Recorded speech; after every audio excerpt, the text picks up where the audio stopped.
about to have a visitor. Oh, interesting type. Most unusual, I'd say.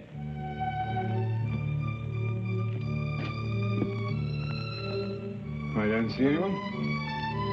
My dear Watson, the street is hardly deserted.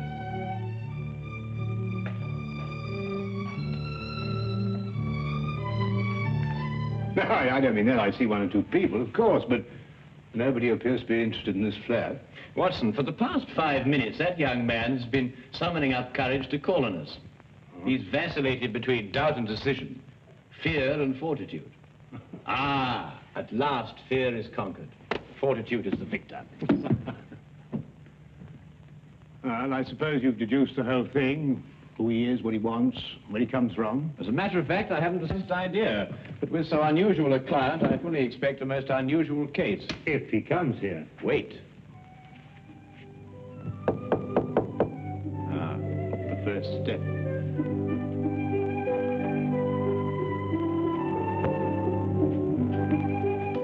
Is this Mr. Holmes' flat? It is. Won't you come in?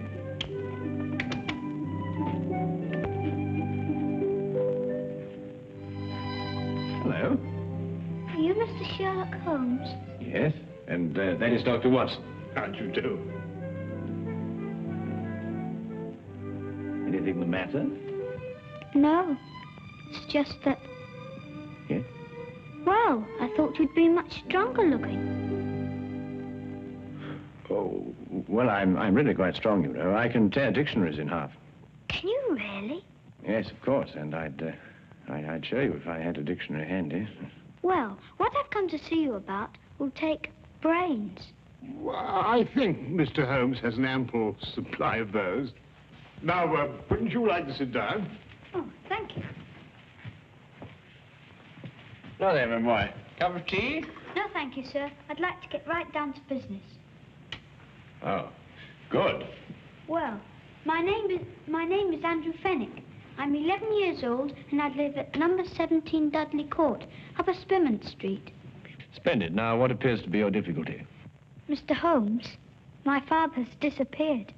Disappeared? Yes, sir. His name is Herbert Fenwick. He's a bookkeeper at Rondale Industries. He's tall and wears glasses. Will you find him for me? I'll do my best, Andrew, but first you'd better tell me the whole story, and anything else that may matter. Well, sir, Dad's always been the happiest and most wonderful person in the world. Each night he'd come home and joke and tell funny stories. And every Sunday we'd take bicycle trips or fly our kites or something like that. You might see he was a pal of mine instead of just a father. I understand. Go on. Well, sir, starting a few months ago, Dad began to act in a very peculiar manner. You mean he stopped being your pal? It was more than that, Mr. Holmes. Dad began to leave the house for days at a time. He wouldn't tell Mum and me where he was going or when he'd come back. Just acted mysterious and was as jumpy as a cat. When was the last time you saw your father? Over 3 weeks ago. That's why I'm so worried. Usually he'd be gone for a day or two. Mr. Holmes, I'll give odds he's in some sort of trouble. And I bet Jack Driscoll is behind it all. Jack Driscoll? Yes, sir. Just before Dad left, the last time, he told Mum and me what to say in case this Jack Driscoll came round the house looking for him. We were to say that Dad had gone to Scotland to visit his brother. And that's got me worried too. Why?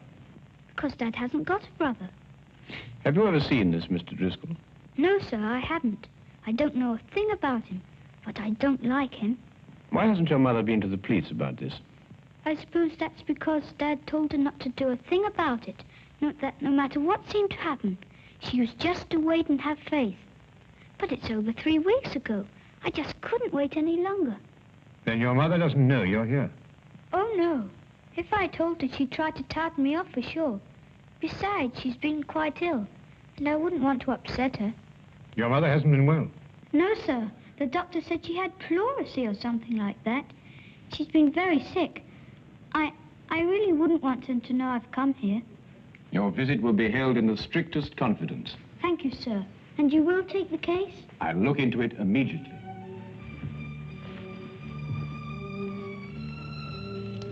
I hope this will be enough to retain your services. Oh, well, no, that won't be necessary, Andrew. But I insist. It's £2 6 shillings. It's all my own money, and I saved every bit of it. No, I think you'd better hold on to it. Perhaps you can do me a good turn someday. No, sir. A business deal is a business deal. Pay on the line and no welching on the dips, I always say. Very well, Andrew. It's a deal. But £2 6 shillings is far too much. I'll settle for £1. Really? £1 enough? Quite enough, Andrew. Thank you. Thank you, sir. I'll let you know as soon as I hear anything, Andrew. Goodbye, my boy. Bye, sir. Well, Watson, we'll find that boy's father if you have to search every gambling den in England. Gambling den? Yes, didn't you notice his clothing? Well, I suppose so. Nothing extraordinary there. On the contrary. The shoes were most expensive, but the coat was threadbare. The trousers came from the best haberdashery, and the cap was ancient, attesting to the father's streaks of good luck and bad luck. Yes, but that's not sufficient evidence to label Fenwick a gambler. Quite right, but there were other indications. Young Andrew's speech, if you may recall, was sprinkled with the peculiar jargon of the gambler. Such terms as touted off, I'll give you odds, and welching on a debt. The boy obviously learned from his father. I see. Further, I'd say the man's mysterious trips were to various sporting events held outside of London. Horse races, dog races, and so on. Yes, Holmes, but why should an apparently contented man like Fenwick suddenly turn to gambling? Well, my guess is that the mother's serious illness created a heavy drain on Mr. Fenwick's slender financial resources.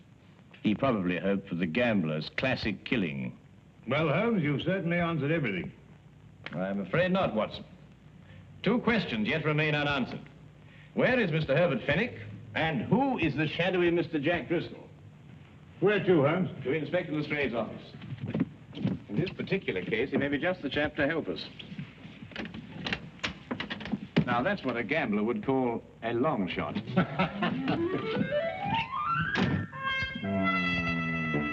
Driscoll. Jack Driscoll. Oh, yes, I remember him. He was in the coal business. Oh, no, Lestrade. I don't believe the Driscoll you're referring to has any bearing on this case. Stockbroker? No, I don't think so. Parliament? No. Railways? No. Musician? What? If you'll excuse me, sir. Now, what is it? What is it, Wilkins? Jack Driscoll, sir. Alias Jack Ellerslie, alias Gerald Jackson, sir. Arrested 1891, suspicion of murder, released. Arrested 1892, burglary, convicted and served 1 year. Arrested 1894, suspicion of forgery, released. At present believed involved in illegal bookmaking practice. Whereabouts unknown, sir. Now, that unsavory brew sounds much more like our cup of tea. Tell me, Lestrade, in which of the various sporting spheres is Mr. Driscoll most active?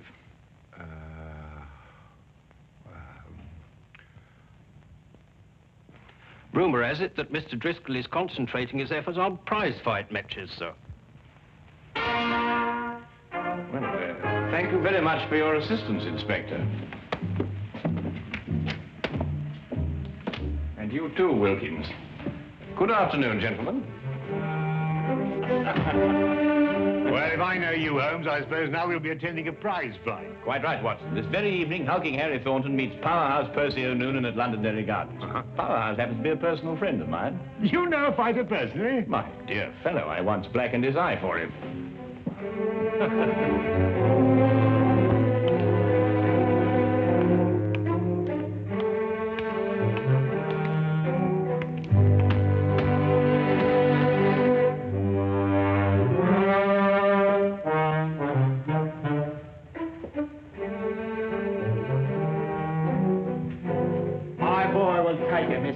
Because he thinks.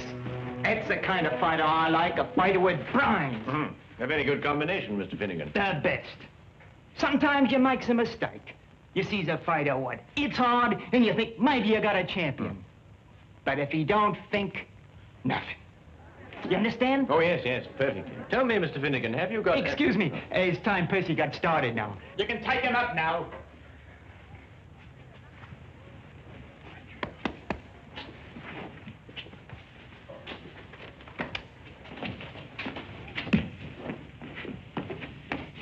Brains? Oh, no, Watson, just a comparative judgment, you know. Well, I'll have to say goodbye to you now, Mr. Holmes, but thanks for dropping in. Not at all. Your boy was highly recommended to me. Who told you about him? Herbert Fenwick? Who? Herbert Fenwick. Herbert Fenwick? You know him? Of course. I was just saying that. Excuse me, Mr. Holmes, I've got to be going now. Curious reaction. Perhaps not so curious, Watson. The proper use of that name may open several tightly barred doors. Proper use? What do you mean, Holmes? Well, if I'm correct, you'll soon see for yourself. Just let's continue to drop the name.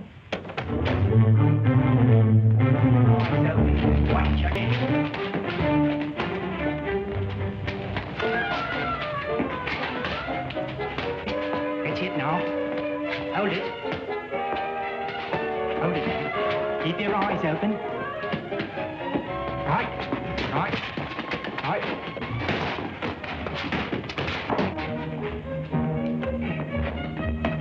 Watch it now, Percy. Watch it. That's it. That's it. Hold it now. Hold it.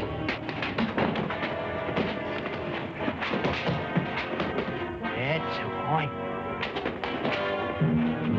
Keep your eyes open. Keep your eyes open. Now! I tell you to keep your eyes open. Get up!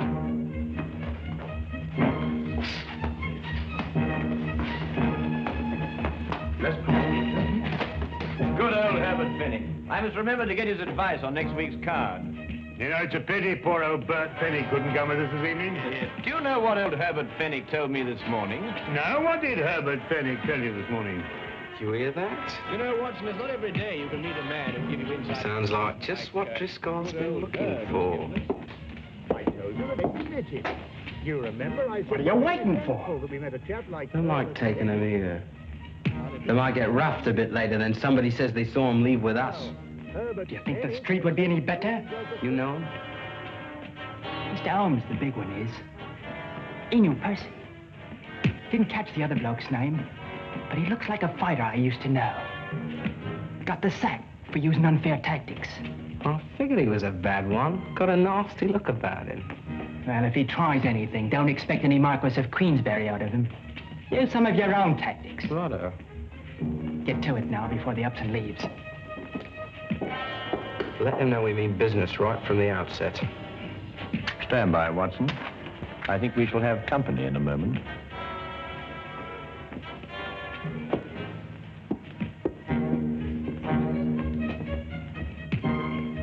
I beg your pardon? Herbert Fenwick a friend of yours? Yes, but I don't see why. You come with us. Certainly not. Who are you? It will be much easier on you if you don't make a fuss. Where are we going? To see a gentleman who would like to talk to you about Mr. Fenwick.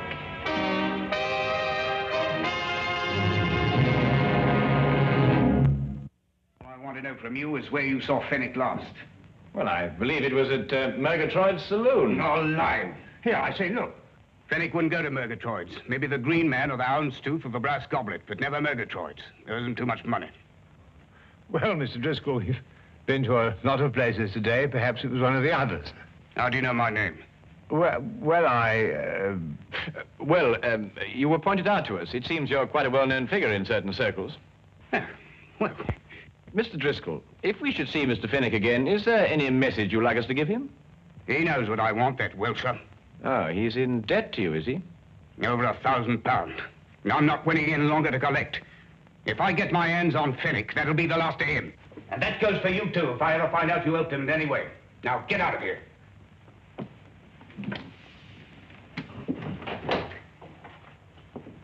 Good evening, gentlemen. people just don't have any manners anymore. And this is not the time to instruct them. Come, Watson. Well, I only hope we're going to a place where they appreciate proper behavior and the finer things of life.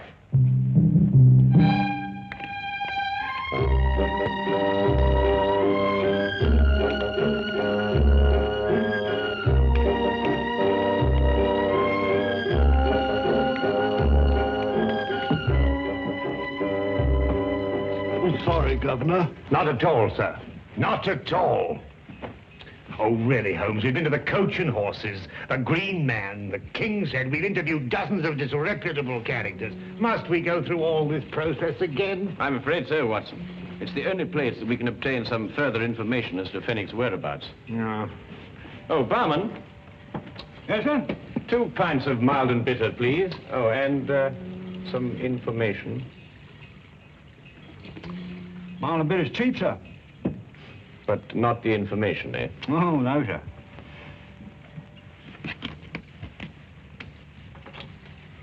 Herbert Fenwick. Oh, the poor chap. What do you mean? It was along here not a few weeks ago. We were talking confidential like. Told me he booked a passage to America. Too bad he won't be able to use it now. Oh? Why not? Me say you haven't heard. No. Fenwick's dead. Suicide a few hours ago. But how? Where? He rented a room not far from here. And he went down to the Thames and threw himself in. Left a note saying he was in trouble, couldn't go on. Let's see. Have they found his body? Oh, no, not yet. Only his hat floating in the water. Poor chap, wasn't a bad sort of a chap, you know, but gambler. Had a run of bad luck. Come, Watson, we must hurry, or Fenwick's luck may turn from bad to worse. Bad to worse, he's dead.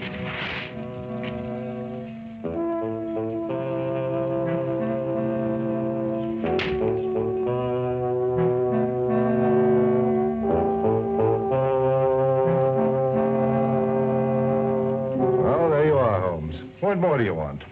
The body. Oh, we'll soon find that. There's no doubt about that. The river patrol's dragging the Thames already. I assure you, Inspector, Herbert Fenwick is still alive. Then why should he write a suicide note? Surely the question is, why should Fenwick write a suicide note in such explicit detail? Listen, this is a terrible thing to do, but I have made up my mind. It is the only way to end my difficulties. Today at 6 p.m., I'm going to the Thames. I will jump from the Hertford Bridge. Forgive me, but have faith. Signed, Herbert L. Fenwick. No, Holmes, I can't follow that line of reasoning. Then perhaps this may convince you. Take a look at that hatband with Fenwick's name on it. You'll notice that it's absolutely brand new, whereas the hat, of course, is unmistakably old. You mean then, Holmes, that Fenwick here had his name put into his band in the last 2 or 3 days? Exactly. Merely a ruse to make people believe that he committed suicide. Yes, but why should a man say he's dead if he isn't? Well, to avoid his muscular creditors, for one thing. If they believed the reports of his death, they'd have no choice but to write him off as a total loss. Yes, but if he's still alive, somebody's bound to see him sooner or later. Not if he's made plans to go to America. All right, then. I'll have an alarm sent out to all the ships in port. I'm afraid, Lestrade, that'll be too late. Now, what do you mean? Because he has no money. He needs it badly, and he needs it quickly. And there's only one way in which he can cover both his needs. What way is that, Holmes? Robbery. What, do you think he'd take the chance? Of course he would. Fenwick's desperate. And in any case, there's very little chance when one considers that no one would suspect a dead man of committing the crime. Now, Holmes, what am I supposed to do? Warn everybody in London that a robbery's going to take place? Oh, I wouldn't go as far as that, Lestrade. I judge that Fenwick will strike at one of 3 places. The Wagon and Horses, the Green Man, or the King's Head. I say, Holmes, how can you narrow it down to that? Because Fenwick can feel certain that everyone in those places has heard the news of his death. Therefore, no suspicion could be directed at him. I don't know why I let you talk me into these things. Then you'll assign men to cover the Wagon and Horses and the Green Man? Yes, yes. Good, but there isn't much time. You'll have to get on with it immediately. All right. You know, sometimes you're worse than the commissioner.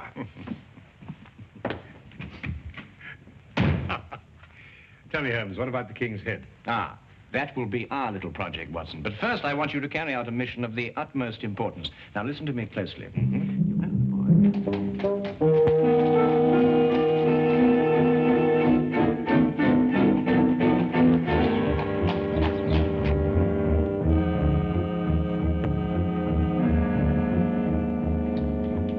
Yes, I've seen them come and go.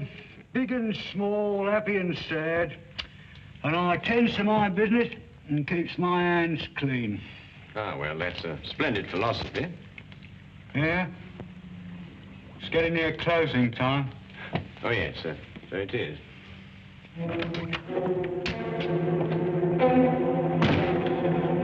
Put your hands up. I'll take that if you don't mind. I'm sure he does, but then he has very little choice, has he? You, get over there. Go on, hurry up. You two. Go on. I'm sorry, Holmes. We had a bit of difficulty again. Oh, no. I've got him, Finnick. What? Brilliant job, Finnick. Absolutely brilliant. Dad! Now, what's the game? Let me go. Go on, sit down, you villain. Here, give me the gun. Come. Now, not a word out of you. But I... Not a word. Dad, is it really you? Of course it is, Andrew. Your father has been working on a special assignment for the Secret Service. Haven't you? Oh, Andy, my Andy. Now, you don't need to say anything, Mr. Finnick. Your behavior is the model of a hero. Oh. Take this man away. Now, you listen to me. We'll have plenty of time to listen to you later. Well, who is he? What's he done? Who is he? Why, he's a spy working for a foreign government. Spy? Yeah. Foreign government? And these, Lestrade, are the secret documents he was stealing from our Navy. Hey, that's my account book. A likely story, indeed. Here, let me see them. No, Lestrade, you certainly can't see them. They're even too secret for you. In a half-minute, Governor, there's been a mistake here somewhere. I'm just, Wilkins, do as Lestrade orders. Take this man away. Yes, Miss Holmes. I'll be standing up behind the bar all day. Or I'll be... You know, wait a minute, let me say something. This is a crime. You see, Andrew, your father has been working on a most dangerous case. During the secret investigations, quite naturally, he couldn't tell you anything about his activities. However, I think that he can now remove his disguise. Yes, of course. Gosh, Dad, Mum and me were so worried. Your father is really to be congratulated, Andrew. You see, the Foreign Office chose him specially for this very important task because no one in the underworld would have suspected him of being connected with the law. Mr. Holmes, I don't quite know how to thank you. Well, Fenwick, now the job is done. Of course, you'll have to return to your old job and take up the strings of your old life again. But if I know you, you'll work hard, meet all your obligations, and carry on like the splendid citizen you are. That's just what I'm going to do. I'll never leave my family again. And good luck. Come on, Andy. Let's go home. Oh, Andrew, I've just remembered something. Here's your pound bag. Golly. Come on, sir. Stray, I've just had a sudden thought. I think perhaps you'd better release that bartender. He must be getting rather upset by now. Holmes, either you've gone insane or I have. No more insane than usual. After all, everyone is entitled to make a mistake. Scotland Yard does sometimes, you know. I'm at least entitled to one. Good night, Inspector.